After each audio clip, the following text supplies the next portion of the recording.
Welcome everyone. I'm so happy that you're all here. I'm really excited to share my research with you. I want to start by thanking my committee, Lori, Krista, Steve, and Nick, who isn't here. I've learned so much from each and every one of you, and I really appreciate all of your support and guidance to this process. I also want to give an extra special thank you to Jen. She's gone above and beyond in supporting me throughout this process and has really helped me become a better critical thinker, a better writer, and I've really grown in my confidence as both a human being and as an academic. I'm going to cry. Due to your guidance, I feel very lucky to have been able to go through this journey with you. I said I wasn't going to get sappy today, but so without further ado, the title of my presentation is The Greening of Atlanta, Socio-Ecological Outcomes on the Atlanta Beltline. And the title was shortened because the original was quite a mouthful.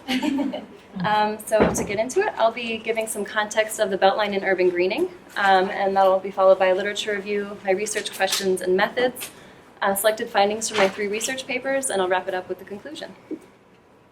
So urban greening refers to redevelopment projects that transform unused or underutilized spaces, often former railways, into new forms of urban nature, such as walk and bikeable alternative transportation networks surrounded by green space. And these projects often also promise comprehensive social, ecological, and economic benefits. The most well-known example is probably the High Line in New York City, which is pictured here, but there are examples all over the place, from places from Los Angeles to Chicago, to Miami, to Paris, and our very own backyard in Atlanta. So this is the Atlanta Beltline, and just to give you some orientation with the map, this is downtown, this is Piedmont Park. If you ever shopped at Atlantic Station, it's here. This is Grant Park where the zoo is. I'll mostly be talking about the East Side Trail, which extends from about here to here, though this is probably the most frequented corridor. I also did a bit of work on the West Side Trail, which is in this section.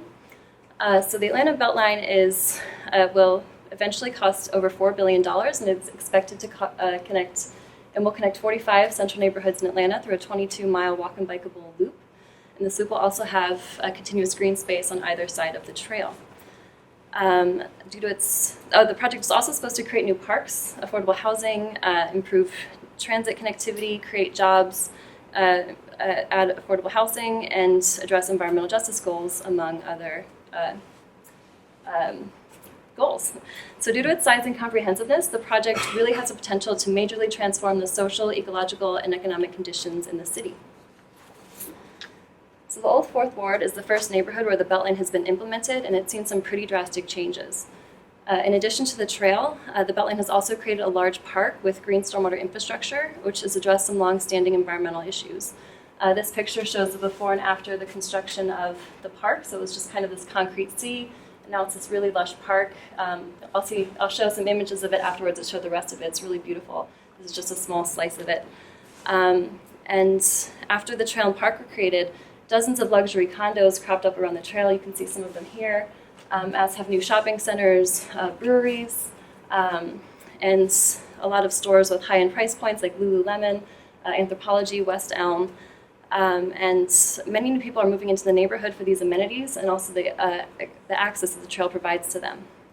So all of these changes have produced trade-offs. So notably, the Old Fourth Ward was the birthplace of Dr. Martin Luther King Jr. and where the civil rights movement began. So it's a very historically significant Black community. Since the Beltline came online, the neighborhood went from being a majority Black to a majority white neighborhood, and many long-term residents feel like their history is being erased. Of additional concern, all of the construction of these apartments and other structures in response to the Beltline have resulted in environmental trade-offs, including new stormwater hotspots. So these gains and losses for different individuals really highlights the trade-offs that are inherent to urban greening projects. So to inform my understanding of urban greening, I draw broadly on urban and feminist political ecology, which pays attention to power relationships in urban environments. So this body of work calls attention to 2 sub-areas which I took most of my focus on. So this literature often critiques technocrats for producing uneven outcomes of urban greening.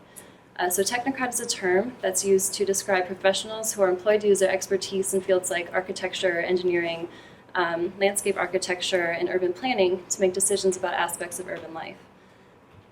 So technocrats are often critiqued within this literature for producing inequitable project outcomes. And with this broad critique, technocrats are understood in pretty one-dimensional ways. But most technocrats don't go into their jobs with the intent of creating problems for urban residents. So I was interested in the subjectivities of technocrats, That is how their identities, experiences, and feelings influence their perspective of their work and how they are or are not able to influence project outcomes.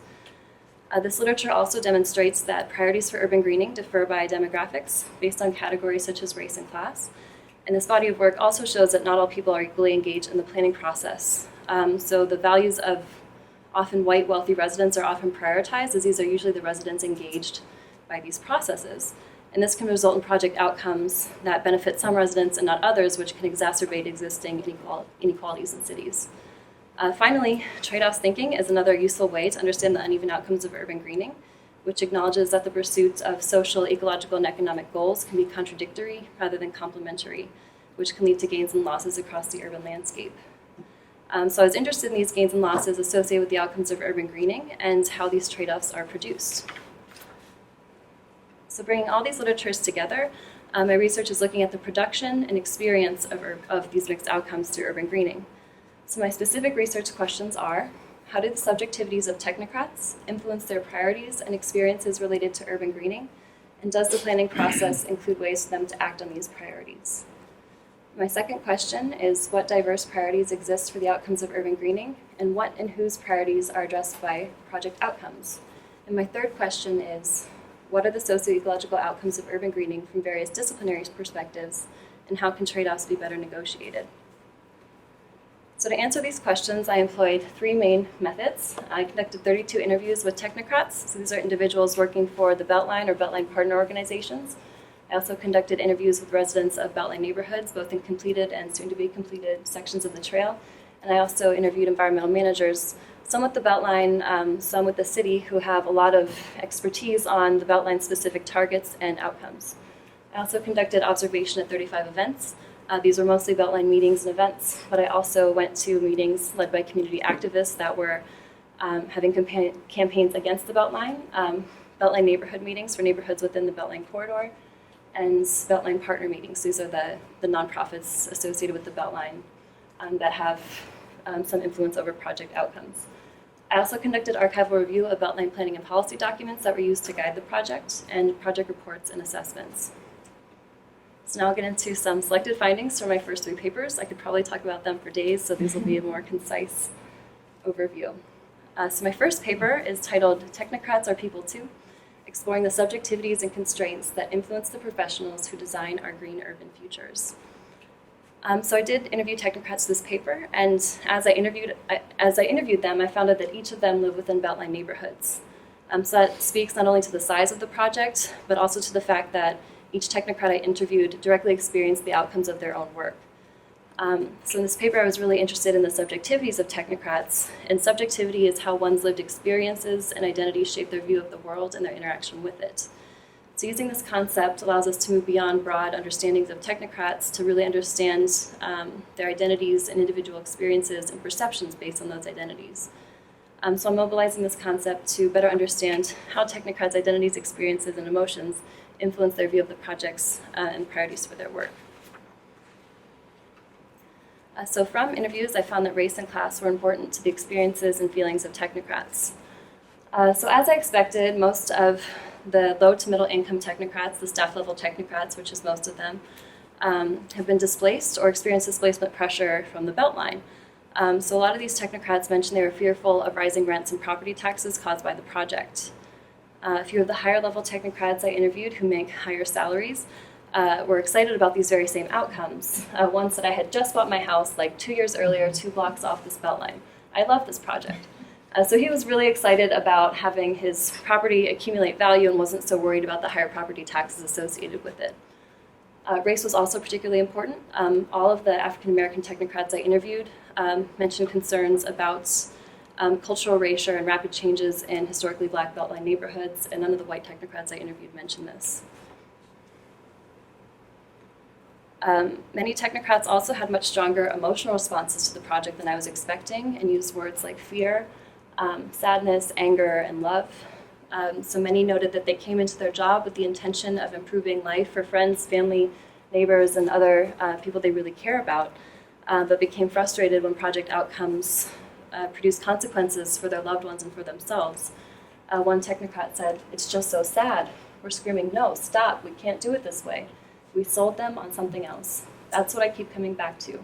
We sold it on not having it do exactly what it was doing. So this technocrat was brought into the project for her expertise on affordable housing, and was very excited to be able to translate this expertise into a very comprehensive, wide-reaching project that she thought would make life better for her community and people that she really cared about. But not being able to translate that expertise into her desired outcome, she became very frustrated with the project. Interviews also reveal that there are many constraints that prevent technocrats from drawing on their experiences and expertise. So the primary constraint I found revolved around funding. So most of the technocrats I interviewed mentioned that they're really encouraged to make their decisions based on what will generate the most funds for the project, rather than what would be most beneficial for the environment or what would be most beneficial for residents across the income spectrum. The Beltline is primarily funded by a tax allocation district, so that district extends on half a mile either side of the trail, and as property taxes rise in that district, the Beltline accumulates that rise in taxes and uses that to fund the project. So the more these property taxes rise, the more funds Beltline has to fund the project, which kind of means that they have to gentrify an area before affordable housing and other goals can be built. So it's kind of a catch-22. But this means that technocrats' experiences and expertise become less relevant to their decision-making because the generation of project funds is prioritized. So this leads to a higher rate of turnover of technocrats who really care about the outcomes of their work. Most of the technocrats I interviewed have since left the project. One technocrat said, trust me. I've been complaining for years and it hasn't done a thing. At some point it's like, this is a waste of my time. This is the same technocrat as the last slide, who was just so frustrated over not being able to achieve the outcomes that she wanted to and has since left the project. So in conclusion for this paper, these findings demonstrate that more attention needs to be paid to the institutional structures that limit the scope of technocrats' work and limit their ability to translate their expertise and experiences into more equitable outcomes. Where my first paper looked at, I should read the title first. The second paper is titled When Solutions Are Promised But New Problems Are Delivered, Assessing Met and Unmet Needs, Resident Needs from the Atlanta Beltline. So while my first paper looked at technocrats, the professionals building the project, my second paper looks at residents living in completed or soon-to-be completed Beltline neighborhoods. So using interviews with residents, my goal is to understand their priorities for the project and their experiences with project outcomes and how they were similar or different across socio-demographic categories, including race, homeowner status, and newer long-term resident status. So a few priorities stood more for the long-term residents of Beltline neighborhoods and other demographics, and these included addressing long-term environmental issues, including stormwater and illegal dumping. And I think long-term residents have these priorities more than new residents because they really understand the magnitude of these long unaddressed environmental problems in Beltline neighborhoods, something that new residents are probably less likely to understand because new residents are moving into gentrified or gentrifying neighborhoods where these issues have largely been addressed, rather than the disinvested neighborhoods where these issues are still present. Some of these issues have been addressed. The stormwater retention basin in the historic Fourth Ward Park has remediated these issues, especially on Ponce and North Avenues. But the new construction that's gone on around the park, so these condos are several deep in all directions around the park, has added so much new impervious surface that there are actually new stormwater hotspots in the neighborhood. Illegal dumping has also lessened in the historic Fourth Ward, or the old Fourth Ward, but it's likely that it's just moved to non-gentrifying neighborhoods rather than being reduced overall. So essentially there are just shifts in where environmental problems do or do not occur rather than comprehensive environmental improvements across the city overall. So the old Fourth Ward, to restate, is a really important neighborhood. It was the birthplace of Dr. Martin Luther King Jr., the home to his parish, Ebenezer Baptist Church, which is in the top image, and was the birthplace of the Civil Rights Movement. This is the same neighborhood you saw on the last slide with all the luxury condos in the new park. Since the Beltline has come online, this neighborhood went from over 90% African American to a majority white neighborhood, and that happened in a span of 5 years. So many other neighborhoods around the Beltline are also majority black neighborhoods with culturally significant histories.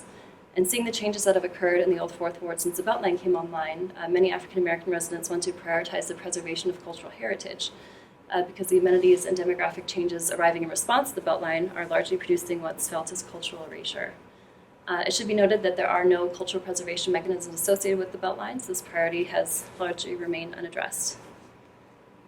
This photo shows a Dr. King house, and I think this quote from a lifelong resident of the neighborhood who lived through segregated and integrated Atlanta and participated in the civil rights movement really sums up the importance of preserving cultural heritage. She said, "We've got a lot of people that went on and did bigger and better things in our neighborhood, and you just come down and you just tear down their houses.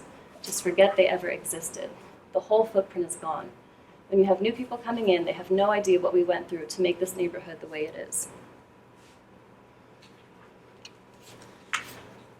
White residents were more likely to want to maintain neighborhood diversity.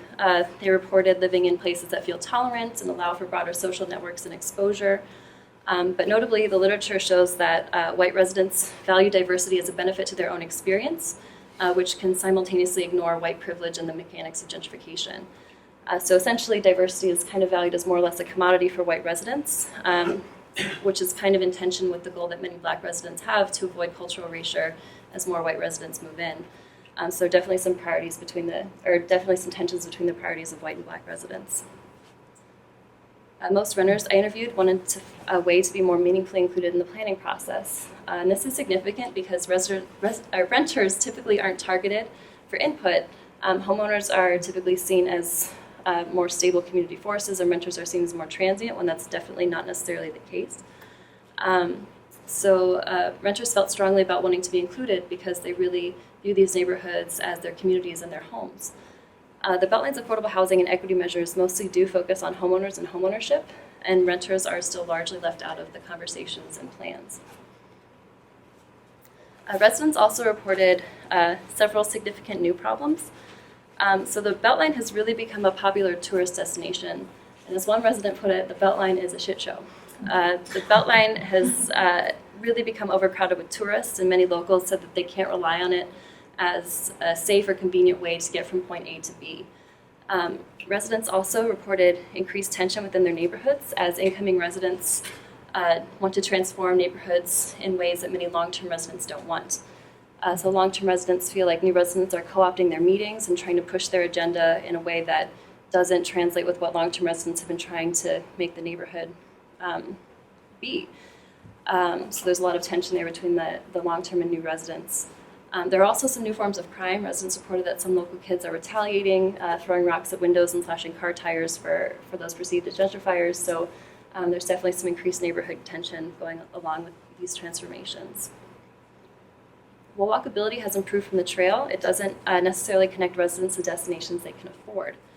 So commercial gentrification is pushing out locally owned businesses, which are being replaced with things like Lululemon and other stores with high price points. So essentially the trail is serving gentrifiers and tourists who can afford these higher priced stores more so than existing residents.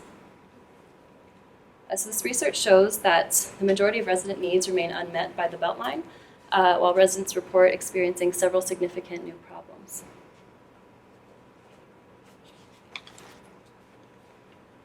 So my third paper is titled "To Green or Not to Green: Assessing the Outcomes of Urban Greening, Their Causes, and Potential Solutions." So now I've looked at technocrats, we've looked at residents, and now we'll look at the outcomes of urban greening using the ICON principle of trade-offs, which means that I'll be looking at gains and losses from the project from two different perspectives, which I'm using environmental management and critical social theory. I'm using these two perspectives to look at three of the Beltline's major socio-ecological outcomes: brownfields remediation, stormwater mitigation, and neighborhood connectivity, and then I'll introduce some policies that can be used to direct these trade-offs in more intentional ways. So from the perspective of environmental management, the remediation of brownfields, which is remediating parcels of chemically contaminated land that have been contaminated due to historical land uses, has a lot of benefits for environmental health. So because contaminated soil is removed, this is better for groundwater, this is better for soil, species, and vegetation health, because these heavy metals and things from brownfields accumulate through the food chain. This perspective also notes that brownfields are typically only remediated when the land can be redeveloped into something else. In the case of the Beltline, often luxury apartments, but also can be redeveloped into a public infrastructure or green space or shopping centers. But when you're creating things like luxury condos, this development can add impervious surface, which can create new stormwater issues. So this perspective highlights that it addresses one major issue while contributing a bit to another. perspective of critical social theory highlights that local public health and well-being are improved when contaminated land is remediated, which addresses an environmental justice issue.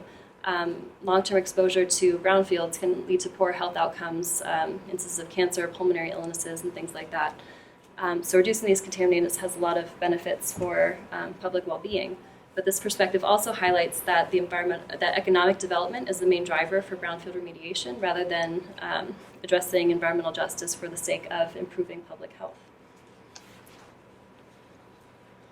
So the historic Fourth Ward Park detention pond is one of the Beltline's major contributions to stormwater management. The perspective of environmental management highlights that this project created a riparian ecosystem. So I was just there 3 days ago, and walking through, I saw turtles and birds and great blue herons, and that was really cool because, several years ago, there was just a sea of concrete, none of the species would have been there. It also prevents stream degradation, helps improve groundwater recharge, and there are a lot of other environmental benefits associated with this. But there are also losses due to development similar to brownfield remediation, so all the new construction around the park leading to new stormwater hotspots due to the impervious surface that's added. The perspective of critical social theory highlights that this green stormwater infrastructure addressed several environmental justice issues at once. So reducing stormwater overflows and providing green space in an underparked area has a lot of benefits for local residents, improving local public health in a long disinvested neighborhood. But this perspective also highlights that green stormwater infrastructure often leads to new capital investments and gentrification, and the benefits aren't enjoyed by those who are displaced. So relating to neighborhood connectivity, the perspective of environmental management highlights that the neighborhood connectivity provided by the Beltline creates this continuous loop of green space that connects a lot of the existing green spaces in the city. So the dark green shapes are existing parks, and the lighter green shapes are new parks created by the Beltline. So this is providing this continuous link of habitat connectivity for a lot of species who have easier ways to access food and shelter and habitat. This perspective also highlights that redevelopment around the corridor that's attracted to the Beltline has the potential to reduce sprawl elsewhere, which can protect habitat from being developed in other locations. The perspective of as far as the trade-offs, this perspective highlights that those driving to the trail from out of town, because it has become such a popular destination for out-of-towners, has really increased long and middle distance car trips to the Beltline. So the trail was initially intended to reduce local reliance on cars, lead to improvements in air quality. There are a lot of initial studies that claim these benefits, but so many people are driving to the trail that all of these potential benefits have been lost, and so local air quality has actually been compromised by the Beltline rather than improved by it, possibly. So the perspective of critical social theory demonstrate that the connectivity provided by the trail can potentially improve access to transit underserved communities, providing safe access to jobs, school, and the larger public transportation network. But it also highlights that most of the benefits of connectivity are experienced by visitors and higher income residents who can afford the expensively priced destinations around the trail. So access doesn't necessarily improve for low and mid-income individuals for whom destinations on the trail are outside of their price points. So using both of these perspectives, there are trade-offs within and across these perspectives.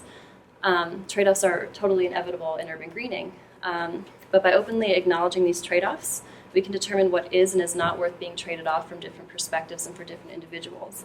We can implement policies to help mitigate undesired outcomes. So these can include establishing environmental critical area codes, or ECAs, and these make it difficult to remove trees for redevelopment, which can help air quality and reduce stormwater issues that are some of the trade-offs of the development that has come in response to the Beltline. Incentives for green roofs for new developments can also help mitigate additional stormwater runoff from redevelopment. So these have been successfully implemented in other cities to help counter the negative impacts of new development that they have on stormwater. An inclusionary zoning policy did pass in response to the Beltline's contribution to increasing unaffordability in the city, but there are a lot of loopholes because it only targets apartment complexes. So most developers have found loopholes to this and have switched their intentions to creating luxury townhouses and condos in order to get out of the ordinance. So a more comprehensive inclusionary zoning ordinance that covers all development types would help preserve affordability for new developments. As far as more optimistic policies, residential parking permit systems could be feasible, but are probably unlikely. So they would be really annoying, but they would prevent visitors from being able to drive to and park in Beltline neighborhoods, and would encourage public transit or cycling or alternative transportation to get to the trail, which was what was initially intended. And this would have benefits for air quality and reducing traffic congestion that local residents are experiencing. I think it's unlikely because the City of Atlanta probably doesn't want to do anything to discourage people from spending money around the Beltline, but otherwise they could probably be implemented. And while more idealistic, rent controls would go a long way in preserving affordability in Beltline neighborhoods, but they're not currently allowed under Georgia state law and are unlikely to be as long as it remains a red state. So in conclusion of all my papers, urban greening projects are often really divisive. They frequently get characterized as all good or all bad depending on the reviewer, but they are far more complex than that, and the trade-offs deserve a lot more recognition at each stage of the planning process. These projects also promise a lot of comprehensive outcomes, so more work should go into making sure that local and state policy tools are available to help ensure that projects can achieve what they say they're going to do. It's also important to make sure these policies are implemented before projects are implemented, to make sure that, and to make sure that they're available at the appropriate scale of governance. We can also benefit from thinking more about the time frame of these projects. They're usually implemented on a very aggressive scale, and that leads to really rapid neighborhood changes, and that there's several consequences to that. Planners don't have much time to readjust how they implement these projects. They don't have as much time to implement new tools and mechanisms to implement these projects in different ways. So having more time would allow them more flexibility. It would also allow residents and neighborhood associations more time to adjust to these outcomes, which would be more beneficial overall, I believe. So with that, I'll ask if there are any questions.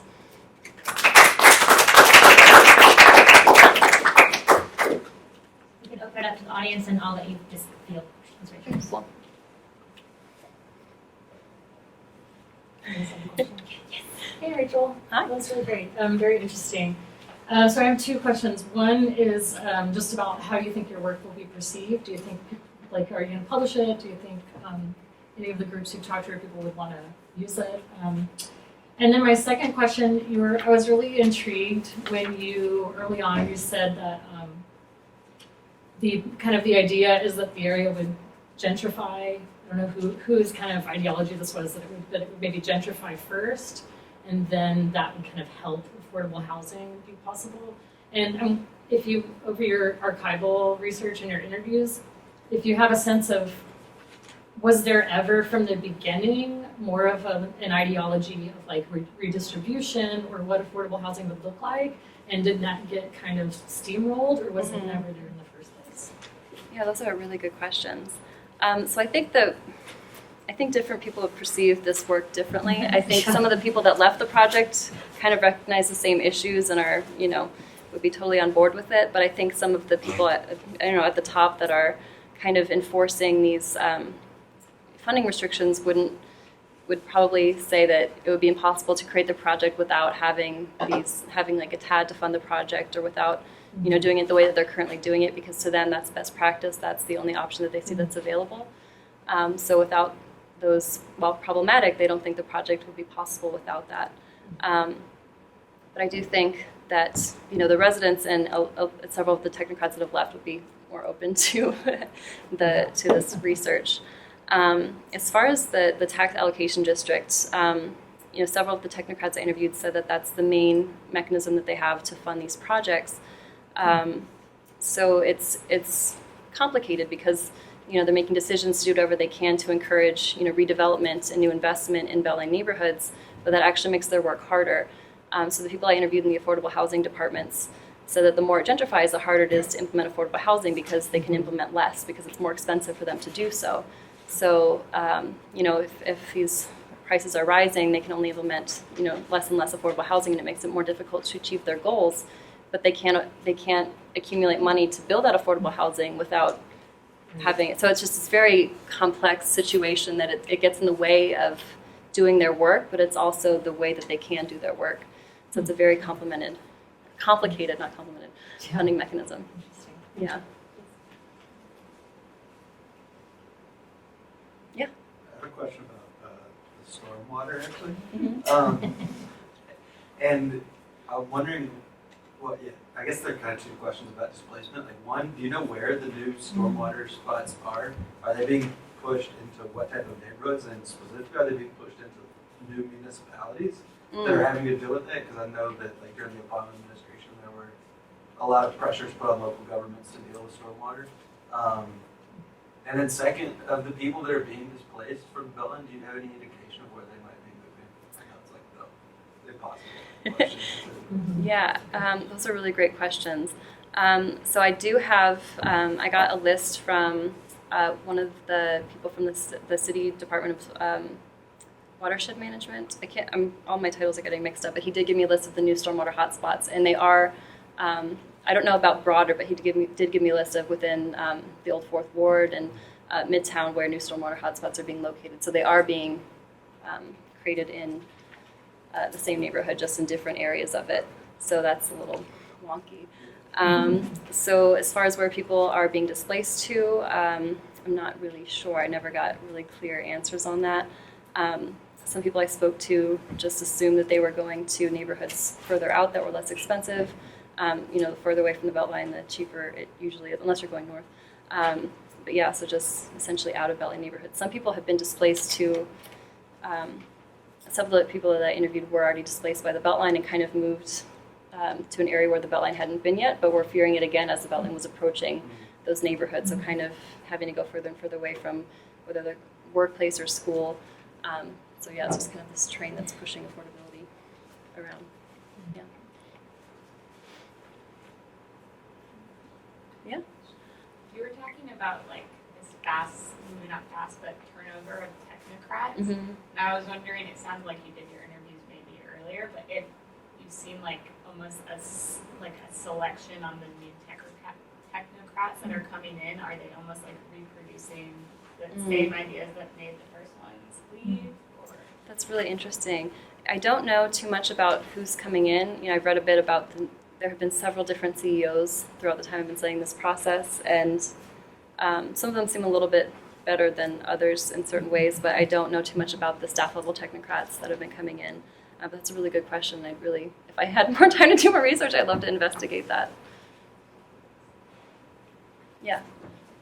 So you mentioned you interviewed black and white technocrats. Mm-hmm. Did you interview any that were Central, South American, Asian? Yeah, Middle that's a good Eastern? question. Yeah, there was a Latina that I interviewed, but the rest were identified as white or black. Did she, or do you happen to have any perceptions of any these groups maybe if there's any obstacles for them becoming more involved in urban greening, or whether it be economic or cultural, social, or something like that? I didn't ask. That's a really great question, but I don't know specifically an answer for that. Whether it's more difficult for them to get involved in that process. Yeah, I didn't have any research questions that kind of asked. Well, I asked how they got into their role at their jobs, but I don't think responses. The Latina technocrat, she was interested in. She got her undergrad in urban planning and kind of moved into it that way, but I don't remember any specific details other than that. But that'd be really interesting to look into. If there's one more question, we can take it. I'm turning for the last question. Okay. All right. Thank you. We'll dismiss the public audience.